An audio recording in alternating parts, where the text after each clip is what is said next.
Hello everyone, आज की video में हम बात करने जा रहे हैं साइंटिफिक राइटिंग, जिसको कि आप वैज्ञानिक लेखन कहोगे। साइंटिफिक राइटिंग क्या है?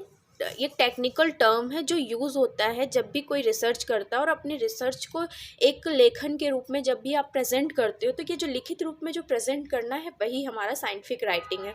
तो लिखा है कि अनुसंधानकर्ता द्वारा, मतलब जो भी रिसर्चर होगा उसके द्वारा जो भी रिसर्च की जा रही है उसको एक निर्धारित मानकों के आधार पर लिपिबद्ध करना ही साइंटिफिक राइटिंग है। दूसरी definition, it is a technical form of the writing to communicate scientific information to the other scientist. तो ये हमारा हो गया साइंटिफिक राइटिंग के डेफिनेशन। जैसे कि एग्जांपल भी आप रिसर्च पेपर ले लो। अब ये जो साइंटिफिक राइटिंग है उसको हम एक फॉर्मेट में लिखते हैं, तो एक फॉर्मेट है उसका IMRAD।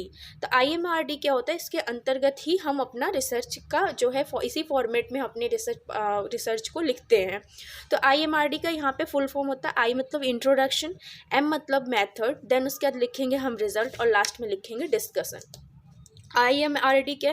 किसी भी रिसर्च पत्र हो गया, शोध पत्र हो गया, को जिस क्रम में जर्नल्स में प्रकाशित किया जाता है उसे IMRD उसी क्रम का संक्षिप्तीकरण है।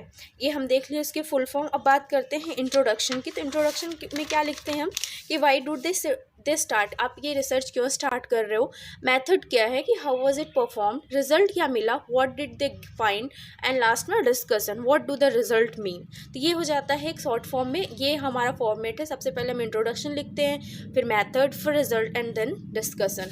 इसके बाद हम थोड़ा डिटेल में यहाँ पे देखते हैं कि इंट्रोडक्शन में आप क्या क्या डालोगे कि रिसर्च में the research question, scientific background क्या है, पर्पस क्या है रिसर्च का, एक्सप्लेनेशन, ये सब हमारा इंट्रोडक्शन में जाएगा।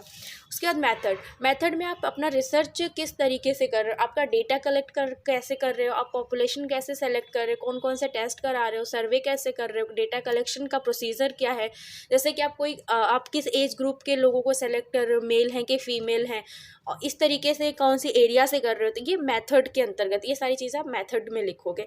फिर थर्ड वन आता है रिजल्ट।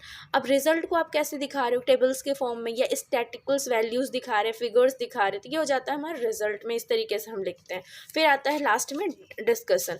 जो भी आपका डेटा है उसको आप एनालाइज करोगे, जो प्रीवियस डेटा है उससे हम कंपेयर करेंगे और फिर एक कंक्लूजन तक पहुँचेंगे, तो ये डिस्कशन में हो जाएगा पूरा। उसके बाद लास्ट में आता है उसी में रेफरेंसेज एंड अपेंडिसेस। ये भी हमारा एक, जब भी रिसर्च आर्टिकल लिखते हैं तो आप देखोगे कि फॉर्मेट, इसी फॉर्मेट में हमारा रिसर्च आर्टिकल जो होता है प्रेजेंट किया जाता है।